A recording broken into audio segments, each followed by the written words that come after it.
ស្រីម្នាក់នឹងលួចទៅនៅជាមួយសង្សារចាស់3ថ្ងៃ3យប់ក៏តែមកខែទើបព្រមមកផ្ទះវិញនាងស្មានថាសង្សារនាងនឹងលើកលែងទោសឲ្យដូចរាល់ដងតែស្មានមិនដល់ថាគេបែរជាគេចមុខចេញពីនាងបាត់ពេលនោះនាងក៏ឃើញសង្សាររៀបចំវ៉ាលីរួចរាល់ក៏ភ័យស្លន់ស្លោសួរថាគេចង់ទៅណាតែគេប្រាប់ថាគ្រាន់តែចង់ទៅលេងស្រុកគឺបែបហ្នឹងនាងក៏ធូរចិត្តបន្តិចក៏ផ្ដាំឲ្យគេប្រញាប់ទៅប្រញាប់មកវិញចាំនៅផ្ទះរងចាំគេតែគេដើរចេញទៅទាំងមិនងាកក្រោយតាមពិតអ្នកទាំងពីរចិត្តរៀបការជាមួយគ្នាហើយតែដល់ថ្ងៃទៅសាកឈុតការសង្សារចាស់របស់នាងបែរជាត្រឡប់មកពីក្រៅប្រទេសវិញពេលដឹងដំណឹងភ្លាមនាងក៏ប្រញាប់តុបតែងខ្លួនយ៉ាងស្អាតសង្សារនាងឃើញក៏សួរថានាងចង់ទៅណាតែនាងបែរជាកុហកថាទៅជួបមួយធំម្នាក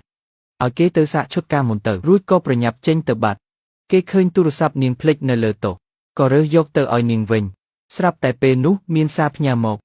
ជិនយីបងចង់ឲ្យអូនជាមនុស្សដំបូងដែលបងបានជួបពេលមកដល់វិញគេមិនជឿថាសង្សារខ្លួនជាមនុស្សបែបហ្នឹងសោះក៏លួចដើរតាមពីក្រោយស្ងាត់តែគ្រាន់តែទៅដល់ប្រលានយន្តហោះភ្លាមក៏ឃើញប្រុសម្នាក់នោះសុំនាងរៀបការបាត់អ្វីដែលនឹកស្មានមិនដល់នោះគឺមិត្តស្រីបែរជាយកព្រមទៀតឃើញបែបនេះគេដឹងច្បាស់ថាខ្លួនឯងនិងនាងគ្មានផ្លូវត្រូវគ្នាវិញទេរូបភាពគេអាប់គ្នាធ្វើឲ្យគេឈឺចាប់ខ្លាំងណាស់ហើយមិត្តភក្តិនៅក្បែរនោះក៏សួរនាងថាចុះរឿងការងារជាមួយមិត្តប្រុសគិតមិនវិញតែនាងបែរជានិយាយយ៉ាងជឿជាក់ថាគេគ្មានផ្លូវចាក់ចេញពីនាងទេវាហើយគេក៏អស់សង្ឃឹមខ្លាំ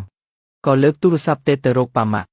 ប្រាប់ថាខ្លួនយល់ព្រមរៀបការជាមួយអ្នកដែលគ្រួសារផ្សំផ្គុំឲ្យបន្ទាប់មកគេក៏ទៅហាងសាកឈុតការពេលនោះខាងរៀបចំការក៏ទេមកលោកឆេងកញ្ញាស្ថាពីមុនដាក់ឈ្មោះកូនកំឡោះខុសគាត់ចង់បដូរឈ្មោះទៅជាខយេញិនវិញស៊ូយេញៀវកំពុងរៀបចំខ្លួនជ្រើសរើសថ្ងៃការរួចរាល់ហើយ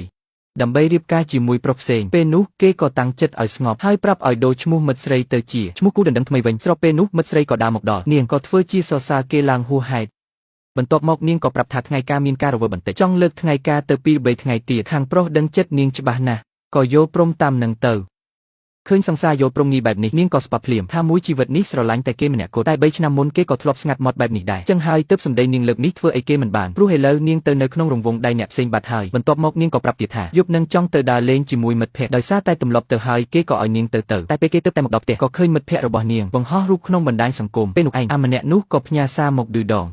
ណែដឹងអត់ថាសង្សារឯងកំពុងធ្វើអីចំណែកខាងស្រីវិញបែរជាមានអារម្មណ៍មិនសូវស្រួលនាងមានអារម្មណ៍ថាដូចមានរឿងអីចង់កើតឡើងតែពេលនោះអាម្នាក់នោះក៏សារភាពស្នេហ៍ម្ដងទៀតដោយសារតែលងខ្លាំងពេកនាងក៏មិនបានគិតច្រើនហើយក៏អបគ្នាជាមួយអាម្នាក់នោះយ៉ាងណែនចំណែកខាងប្រុសពេលមកដល់បារភ្លាមក៏ឃើញទិដ្ឋភាពដែលមិនគួរឲ្យជឿគេក៏អស់ទំនុកចិត្តលើនាងទាំងស្រុងលុះស្អែកឡើងក៏រៀបចំខោអាវបំរុងនឹងចាក់ចេញទៅចាំដល់ពេលនាងមកដល់ផ្ទះវិញពេលព្រឹកចេះតែមានអារម្មណ៍មិនស្រួលក្នុងចិត្តប៉ុន្មានថ្ងៃមុនពេលគាត់ចេញពីផ្ទះគាត់មិនសូវខ្វល់ខ្វាយជាមួយនាងទេគាត់ខ្លាចបែកការតែមិត្តជិតដិតនឹងស្រីម្នាក់នោះបែរជានិយាយថារឿងនេះរៀបចំបានយ៉ាងរលូនបំផុតនៅកំដរគាត់3ឆ្នាំទៅសល់ពេលមិនយូរទៀតទេ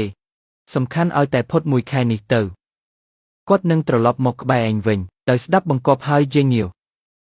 ស្អែកដល់ពេលហើយកុំគិតច្រើនអីពន្យល់ប៉ុណ្ណឹងបានហើយដល់ថ្ងៃរៀបការគាត់ស្លៀកឈុតកូនកំលោះនៅមុខកញ្ចក់ឪពុកម្ដាយគាត់វិញសប្បាយចិត្តណាស់អ្នកទាំងពីរមិនពេញចិត្តសង្សារកូនប្រុសយូរហើយពេលឃើញគាត់ភ្ញាក់រលឹកបែបនេះមិនដឹងជាសប្បាយចិត្តប៉ុណ្ណាទេពេលនោះគាត់ក៏ដកទូរស័ព្ទចេញមកបង្ហោះរូបថាខ្លួនឯងរៀបការពួកមិត្តភក្តិរួមគ្នាស្មានតែជាការរបស់គាត់ជាមួយសង្សារក៏នាំគ្នាចូលមកជូនពរព្រមព្រៀងមានតែគាត់ម្នាក់គត់ដែលដឹងថាចាប់ពីថ្ងៃនេះទៅនឹងលែងពាក់ព័ន្ធអ្វីជាមួយនាងទៀតហើយពេលគាត់ទៅដល់មុខសន្តាគារក៏ជួបសង្សារនឹងស្រីម្នាក់នោះចុះពីឡានល្មមពេលនោះសង្សារគាត់មើលទៅមានក្តីសុខណាស់អត់ដឹងសោះថាកន្លែងដែលគេរៀបការជាមួយស្រីក្នុងចិត្តគេនឹងម្ចាស់ពិតប្រាកដគឺជាបុរសម្នាក់នោះនឹងគូដណ្ដឹងគេសោះអបអរសាទរផងណាលោកស៊ុនចុងក្រោយបានការហើយតើអរគុណច្រើនលោកស៊ុនមកចាំខ្ញុំណែនាំឲ្យស្គាល់នេះគឺជានាង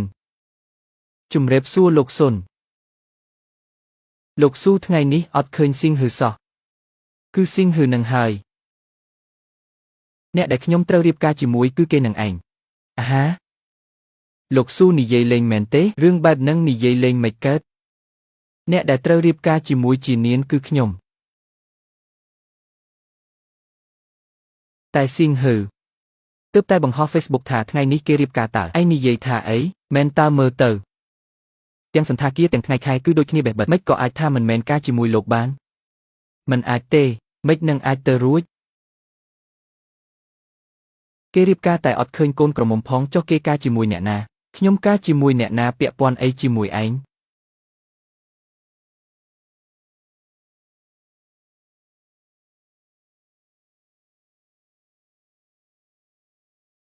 ស៊ីងហឺមិនក៏ឯងមកទីនេះខ្ញុំចង់សួរឯងវិញតើមិនក៏មកនៅទីនេះខ្ញុំលោកឈិនខុសត្រូវយ៉ាងណាគឺមកពីខ្ញុំទាំងអស់មិនពាក់ព័ន្ធជាមួយជាញាតិទេអូសម្ដែងបានសមល្អតើជានីវគ្រាន់តែចង់បំពេញបំណងចុងក្រោយរបស់ខ្ញុំទេ បើបងចង់វីចង់ជេរមកលើខ្ញុំមកបងថ្លៃបងជួយសម្រេចបំណងគ្រួសារនឹងយីវទៅនាងគ្រាន់តែរៀបការជាមួយយាយញៀនទេតែក្នុងចិត្តនាងនៅតែស្រឡាញ់បងមែនហើយបងថ្លៃមនុស្សចិត្តល្អហើយមានទំនួលខុសត្រូវដូចយីវបងពិតជាបានកំណប់ហើយត្រូវចេះថែរក្សាឲ្យល្អណាស់ជានេះខ្ញុំសុំទោសខ្ញុំមិនបានតាំងចិត្តលាក់បាំងបងទេជាញៀនគាត់សល់ពេលមិនច្រើនទេខ្ញុំគ្រាន់តែចង់បំពេញបំណងចុងក្រោយរបស់គាត់បងស្ដាប់បង្គាប់ទៅផ្ទះមុនទៅចាំខ្ញុំរួចរាល់ខ្ញុំនឹងទៅរកបងវិញស៊ូយិនយឺឯងគិតថាពួកយើងអាចត្រឡប់ទៅដូចដើមវិញបានមែនទេលោកឆេនខ្ញុំស្រឡាញ់យិនយឺខ្លាំងណាស់តែខ្ញុំកើតជំងឺមហារីកខ្ញុំមិនសុំអ្វីទៀតទេបំណងចុងក្រោយរបស់ខ្ញុំគឺមុនពេលស្លាប់បានរៀបការជាមួយយិនរុយអង្វរលោកជួយសម្រេចបំណងខ្ញុំផង